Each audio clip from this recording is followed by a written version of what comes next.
What's up YouTube, ODST General back again, and today guys we have version 0.21 release for Operation Trebuchet. We're going to be showcasing that off for you guys today.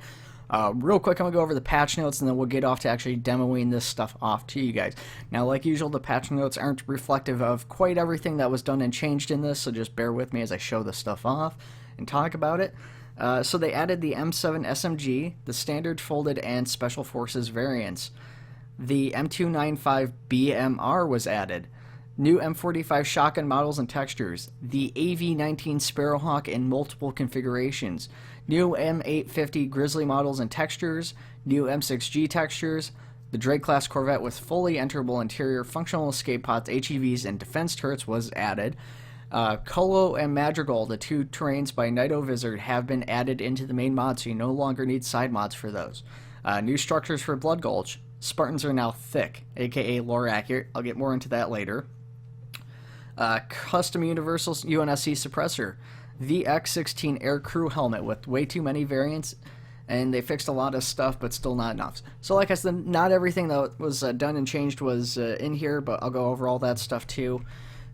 So we've got the first building by Big Wilk. It's the new elevator for Blood Gulch, and you know other maps that use it, like Gao uses this. So hopefully this didn't break. Gao probably did.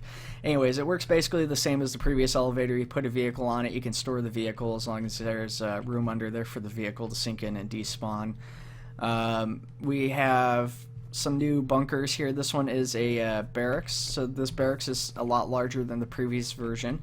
You go in here and there's basically just bunks and stuff like that throughout the thing. So pretty neat. Nice little looking asset. Will work well with a lot of other maps beyond Blood Gulch, I think. This one is the one I really like. It's a big empty modular rooms that you can use for anything. I just really like the doors on this. Looks super good, I think. Anyways, we go on. We're going to go into the main building here. So on the main building for Blood Gulch, we have a lot larger. It's got vehicle storage in the bottom, so it's a lot more functional too. Going up, you've got space for ground units, infantry personnel, whatever, science labs, because this is supposed to be like a research station. And then going up top, you have these staircases in the middle that you can see all the way to the bottom with, which is pretty neat, and they take you right up to the top too, so you don't have to like go outside the building or anything to go to the different levels. Cutting on through here, we're just going to skip on through Blue Base. Blue Base is obviously the same. So we come to our props and weapons and stuff. So we've got a bunch of stuff from the Drake class back there. So we've got the Archer missile system, which I've shown off before, but it's changed in this this patch or this update. We've got the M9 10-point defense turrets. So this one's been in for a while. This inverted version is basically the same exact weapon, except for the camera on it's been inverted, so that way when it's upside down like that, you're seen right side up. You don't have to like worry about getting sick or something trying to use it inverted like that. We've got the cryopod that was added here. There is a thing that you can use to rename this in the mod list. So in the info section below the video, you can click on that. I've added a scripting section of the mod listing at the bottom, so you can go and look into that for some of the stuff from the Drake class Corvette. Most of it you won't need to worry about though. Slip space drive. Right now this is just a prop. This can be sling loaded onto a Pelican though, so you can actually carry this around under a Pelican or under different vehicle capable of sling loading. No nuclear detonation yet, at least not as far as I can see, unfortunately, so that seems like that didn't quite make the release here. We've got Oni and Marine refrigerators. They are storage lockers. By default they come with biofilm canisters and medical kits. We've got a number of computer consoles from Big Wilk, so these come in different flavors for status things for the Drake class back there, as well as just a generic one with a login screen, not loading screen. We have the Sparrowhawk, which is a two-seater ground attack, air to ground attack vehicle basically. A bunch of different loadouts for this thing. I'll kind of get into that, but basically this thing is supposed to have a pylon system that didn't make this release, so you get a bunch of different versions of this. In the future you'll be able to customize this through the editor or change it on like a pylon loading station, which I think the tow cart's capable of doing, and changing this stuff up here. So this is a pretty nasty vehicle, which I'll show these off in a little bit here when I come back to them. Next to him, we've got a pilot here. So this pilot helmet's new from the dog. This thing comes in a ton of different variants. The rest of the armor is the First Contact Halo 3 Marine armor. So I was just kind of going for a basic look for Faux Hammer or the Halo 1 Bumblebee Escape Pod pilot. So pretty basic stuff here, but I really like this helmet. It looks really good. So it comes in different flavors and variants, just like our Sparrowhawks behind him.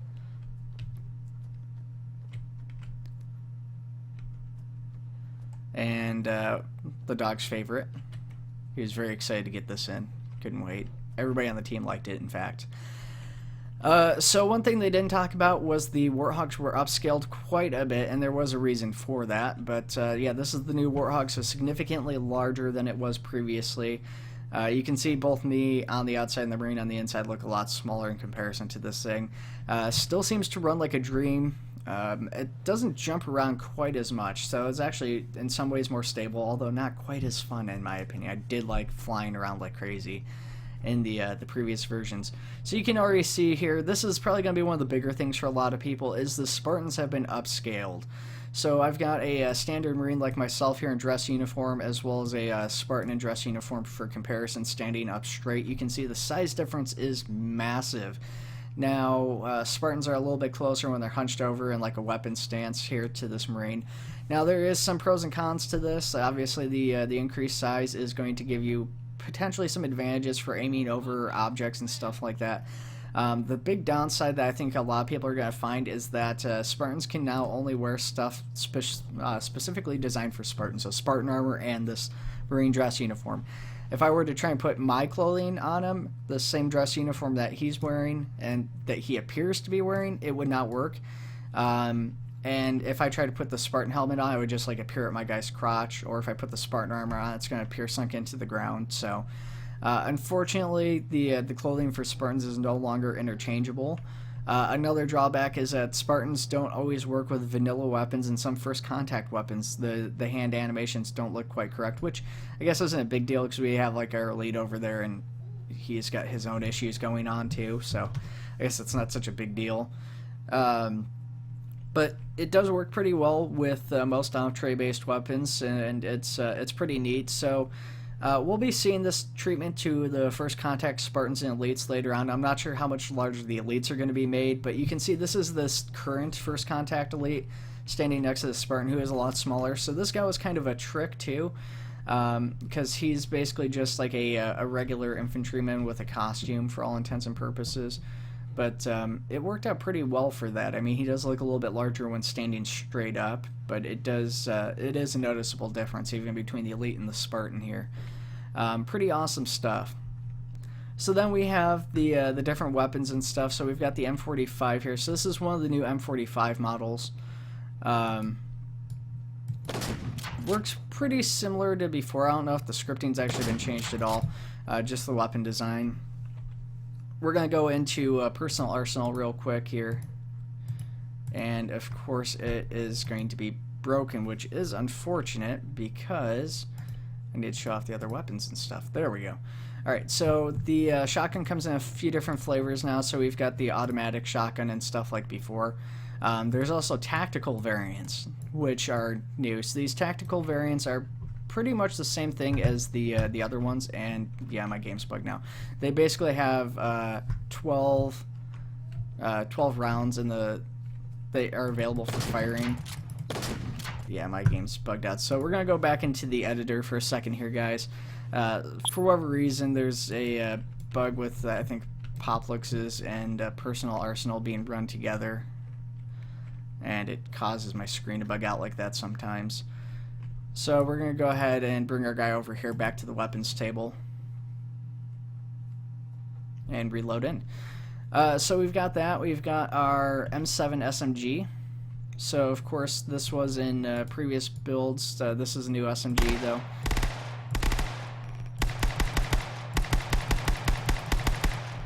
Just shooting the Drake class. Show it off to you guys. Now, I don't know if this has all these custom animations and stuff. If some of them got new custom animations, some of the animations didn't make the cut, though, unfortunately.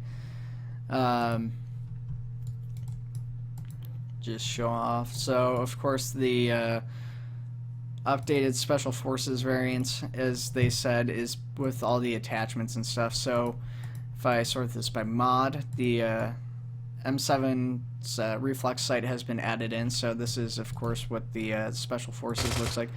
Excellent looking reflex sight. I'm not sure how this thing works with night vision because it's too bright to tell.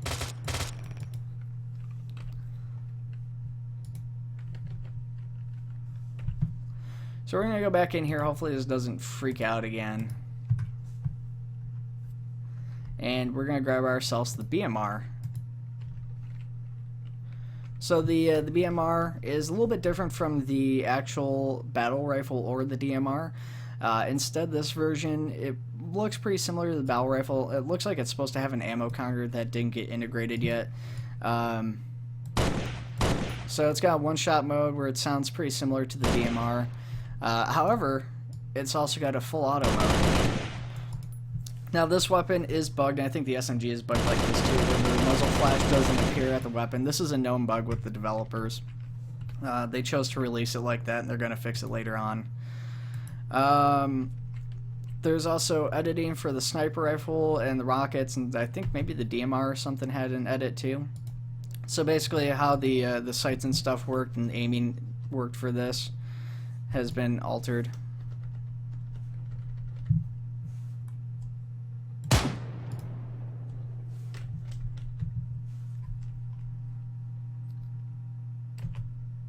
And bring out this big boy.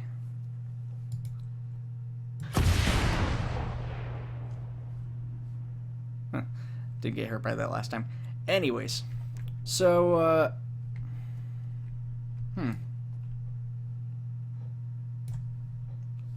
So I'm supposed to have some targets out here, and I don't see them. So I had all this set up before, and I actually recorded this video before, but it was late at night, so I was kind of quiet. And yeah, my vehicles are gone for some reason. Oh, I maybe didn't save when I recorded or something. It doesn't really matter. We're just gonna play some vehicles down real quick now from the Insurrectionist. So we're gonna take a mule and a rocket hog. I guess it doesn't really matter.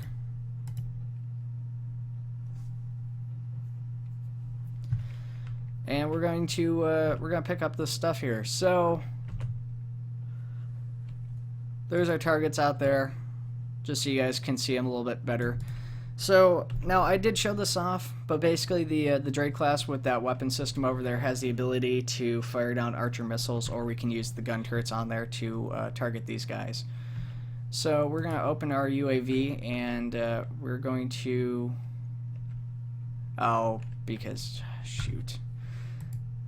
Sorry guys, bear with me here. Should just probably cut this if I was smart. I had fixed all this stuff, and I guess I didn't save the build where I fixed all of it, so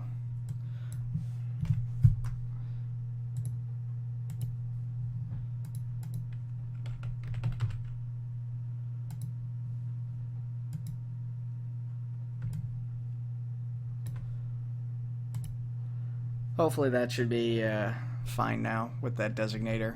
Designator was fighting me a little bit last night when I was trying to do this too, but I'm thinking it will be okay. So we're going to go ahead and connect to the UAV terminal, and we're going to take turret control on this.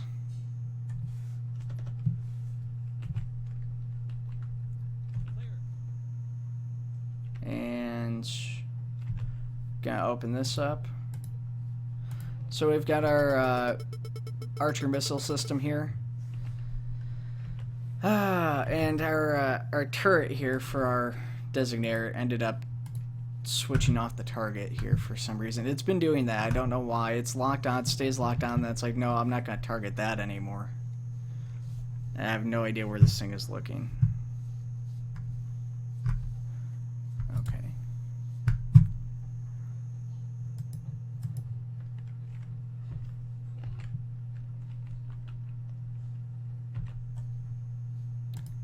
Just did it again.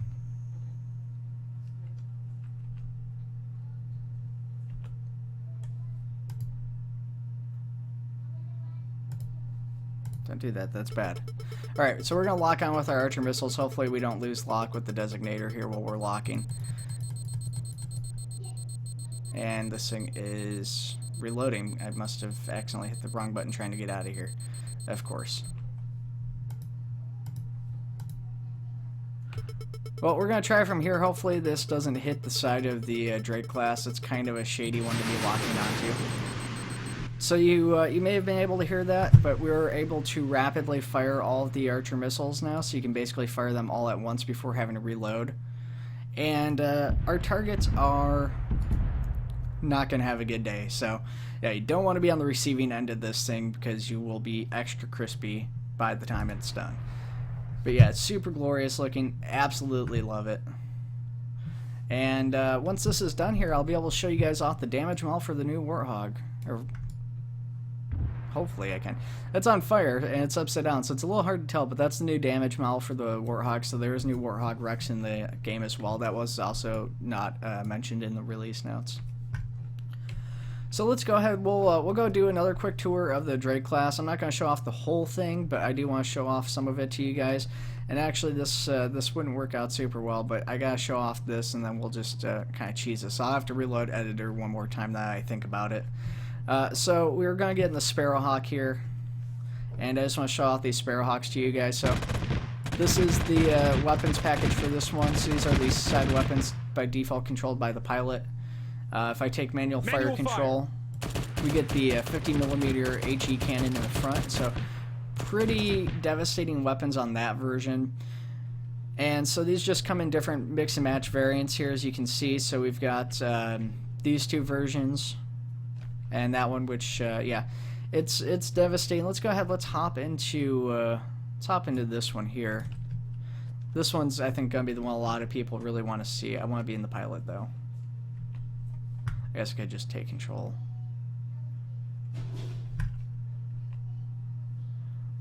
So, 50mm HE rapid fire Gatling guns, pretty nasty. You don't want to be on the receiving end of that either. But manual fire. We're gonna show off the main weapon on this one.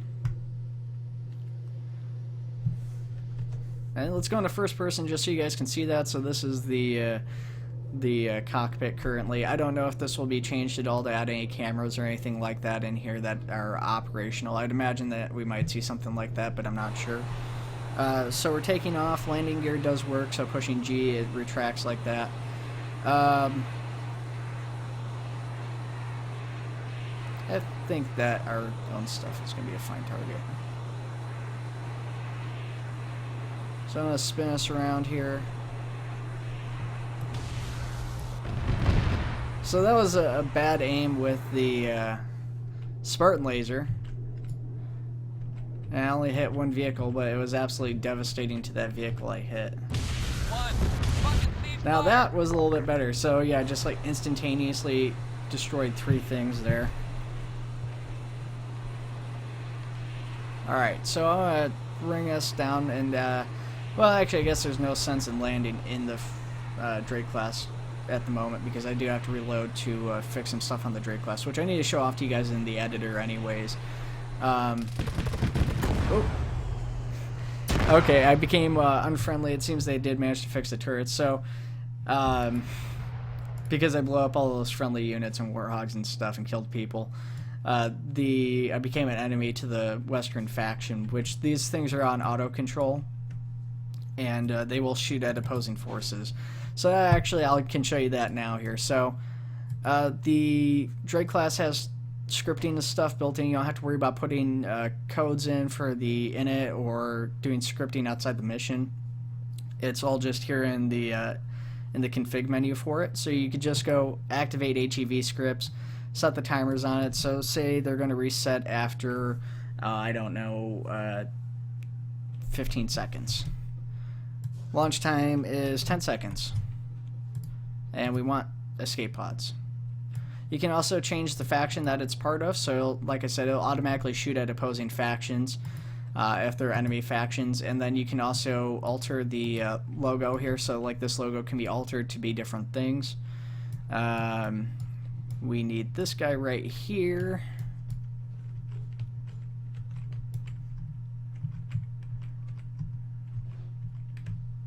And I need him closer to me. There we go. Now, I've had some issues with the with some of these drop pods here, where for me at least, they don't seem to work 100% correctly. We're going to bring this thing up in the air. We're going to be doing that falling animation when we start off, which isn't a big deal, or at least we probably will be.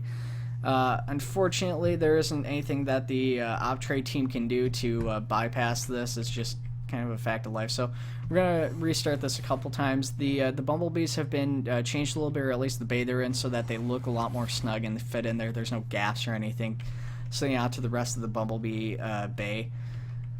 And we're going to hop in here as a pilot. Now, I don't know, but it feels like the bumblebee almost changed sizes. I'm not sure. As far as I know, there was no changes made to it. It just looks like it's bigger. The person's sitting in here differently.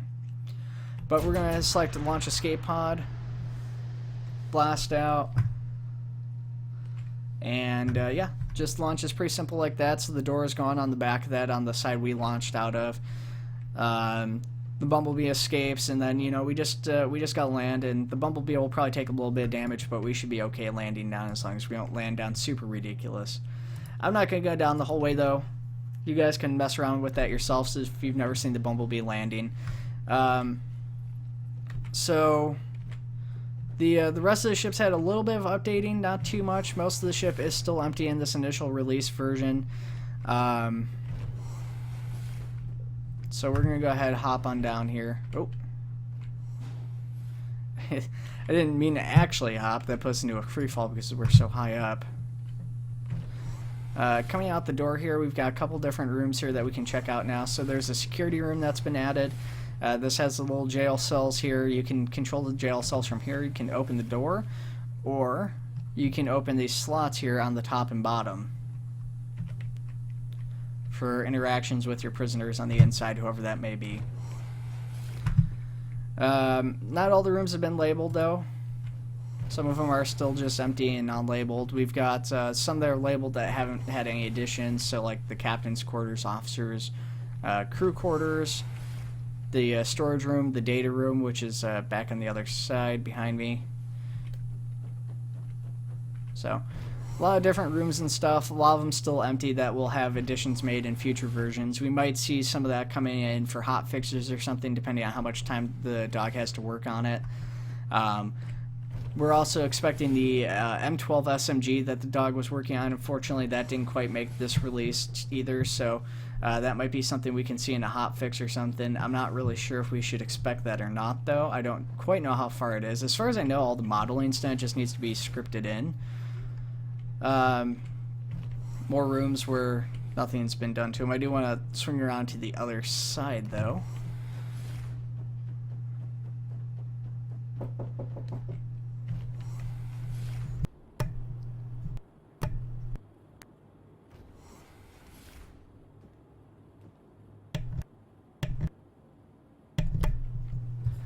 Coming on down here, we've got... Oh, wrong room. The armory. And, yeah.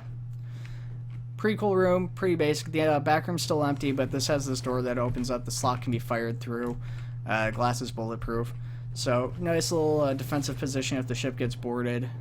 You probably won't have to worry too much about that room being taken during that event. And then, last but not least, we have the drop pod room. So, I tried showing this off, but I was having some issues with this. So, basically, in this current version, you come over here to this control. It will launch the drop pods in 10 seconds. It'll only launch any drop pods that are currently occupied. So, in this case, only mine will launch because I'm in it. Hopefully, this will work correctly. Oh, yeah, that worked like a dream. I guess maybe I've just been dropping from too low of an altitude, and the game's had issues with that, because that's worked way better than any other time. So I know in the earlier versions of the script they had to scroll wheel the parachute, but it looks like that's been set to automatic. That'll slow you down quite a bit before you land. That drops off. Eject your door, and you're out. So yeah, and then I can't really show it off to you guys because we're down here on the ground. I would have to fly back up, and it's not really worth the time. But those drop pods will now reload, so mine just disappeared. As you can see, it's been 15 seconds since launch. And my drop pod is now going to be back up in the Drake class and available for use once again. and that also reloads the script. So basically during the reload period you can't use the drop pod, so if somebody misses the launch they're going to have to wait for the reload period to finish before you can launch the pods, even if there's still one up there. So that's something worth mentioning as well. But yeah, this is the version 0.21 showcase, guys. Let me know what you think of this. Let me know what your thoughts are, what you're sad didn't get added, what you're most excited for that did get added. Let me know all that in the comments below, and I'll see you guys in the next one.